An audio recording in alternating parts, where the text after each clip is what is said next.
चुनावी आचार संहिता लागू होने के बाद गुर्जर समाज और ओबीसी महासभा के सौम्यत गुरुवार के गिरफ्तारी आह्वान को लेकर जिला प्रशासन ने अपनी स्थिति साफ की है। मंगलवार दोपहर को जिला कलेक्टर अच्छा कुमार सिंह और एसपी राजेश सिंह चंदेल ने संयुक्त रूप से प्रेस कॉन्फ्रेंस करते हुए बताया कि जिले में धारा 144 लागू है।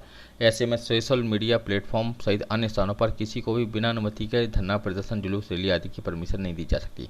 उन्होंने कहा कि वर्ग विशेष अथवा संप्रदाय के खिलाफ उत्तेजनात्मक भड़काने वाले आपत्तिजनक पोस्ट करने वालों के खिलाफ सख्त कार्रवाई की जाएगी। ऐसे प्रयास में लगे लोगों के बारे में पुलिस ने सभी लोगों से जानकारी भी चाही है। गौरतलब है कि 25 सितंबर को गुर्जर महाकुंभ के दौरान कुछ शरारती तत्वों ने जिला कलेक्ट्रेट भवन पर उपद्रव किया था और पुलिसकर्मियों से उनकी हिंसक झड़प भी हुई थी। बाद में भी पुलिस ने इन उपद्रवियों पर लाठियां भांजकर खदेड़ दिया था। आंदोलन में शिरकत करने वाले लोगों का कहना है कि पुलिस ने संप्रदाय विशेष के लोगों को चुन चुनकर टारगेट कर उनके खिलाफ संगीन धाराओं में अपराध दर्ज करने हेतु रास्ते को लगाने जैसी कार्रवाई की है। इसके विरोध में गुर्जर समाज के साथ ही अन्य समाज के लोग भी 12 अक्टूबर को मिला ग्राउंड पर गिरफ्तारी देंगे। की जो प्रेस कॉन्फ्रेंस हुई थी 9 तारीख को 9 अक्टूबर को, उसके बाद हम लोगों ने जो अपने ज़िले के साथियों के साथ प्रेस कॉन्फ्रेंस किया था उसमें पुलिस के भी कई बिंदु उठे थे। उसमें संक्षेप में मैंने जानकारी देने का प्रयास किया था क्योंकि उस समय अपने ज़िले में एक घटना हुई थी। उस सिलसिले में एसपी साहब को वहाँ जाना ज़रूरी हो गया था। हम दोनों की चर्चा हुई थी कि एक ऑफिसर यहाँ रह जाए और एक ऑफिसर तत्काल वहाँ पहुँच जाए।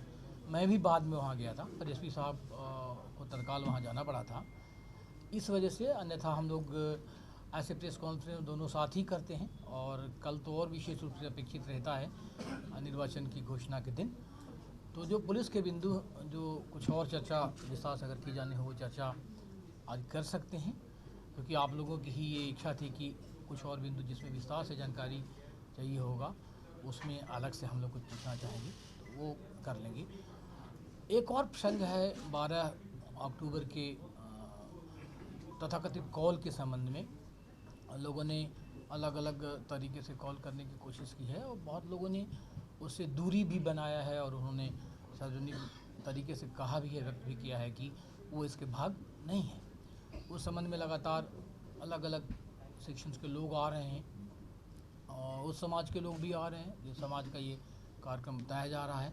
आपको मालूम ही है निर्वाचन की घोषणा होने के बाद आचार संहिता लगी है। ये भी बता दूं कि अपने ज़िले में उसके पहले से भी धारा 144 लगी हुई है, पर कल निर्वाचन की घोषणा के बाद उन चीज़ों को रिटरेट किया है और बगैर अनुमति की इस प्रकार के कार्यक्रम कोई भी जहाँ पर लोग इकट्ठा होते हैं वो नहीं हो सकता। तो ऐसे कार्यक्रम जिससे हमारे ग्वालियर ज़िले की, ग्वालियर शहर की खासतौर पर शांति व्यवस्था पर कोई असर पड़ने की संभावना है, अनुमति नहीं दी जा सकती, सो नहीं दी जा सकेगी।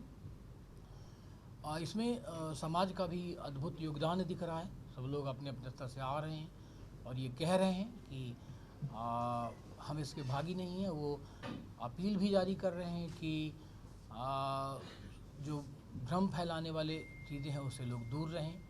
जो सोशल मीडिया के पोस्ट हैं, बाकी अलग अलग तरीके से जो चीज़ों को प्रोपेगेट करने की कोशिश की जा रही है उससे सावधान करने की अपील वो भी कर रहे हैं, अनुरोध वो भी कर रहे हैं और प्रशासन और पुलिस भी करता है। ये बातें इतनी विस्तार से कल हो नहीं पाई थी, इसलिए कुछ साथियों की मांग थी कि एक बार और हो जाए, तो इसलिए हमने सोचा कि आपसे इंटरेक्ट कर लिया जाए। इसमें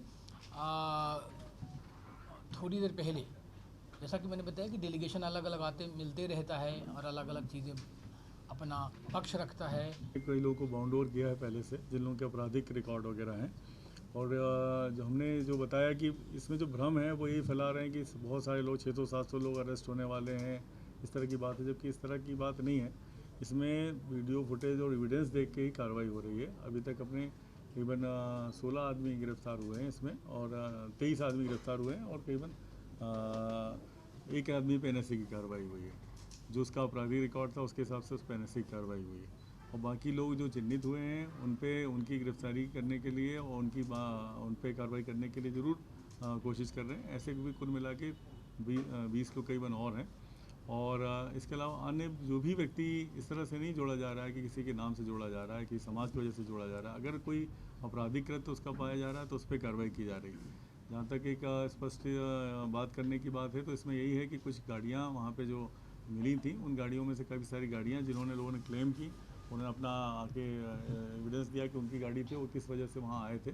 तो उन पे उनको वापस भी की गई है और ये कार्रवाई भी चल रही है। इसमें कोई इस तरह की कार्रवाई नहीं कि जिसकी गाड़ी थी वो मुलजिम ही है, तो वो सारी चीज़ चल रही है।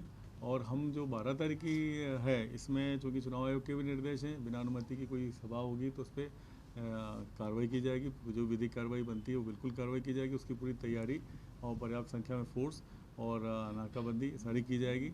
और ये शहर के भी जो हमारे जितने जिम्मेदार लोग हैं, सभी समाजों के और विशेषकर गुर्जर समाज के भी, उनका भी कहना है कि उपद्रव जो इन्होंने किया बहुत लिमिटेड लोग थे और उनके साथ में हमारा समाज नहीं है और इस तरह का कोई उपद्रव कराएगा तो हम लोग उसके साथ नहीं सर, हैं। ऐसे लोगों को चिन्हित किया जो सोशल मीडिया पर इस तरह का भ्रम प्रचार कर रहे हैं? हाँ, कुछ लोगों को चिन्हित कर रहे हैं और उस पर भी बात कर रहे हैं उनसे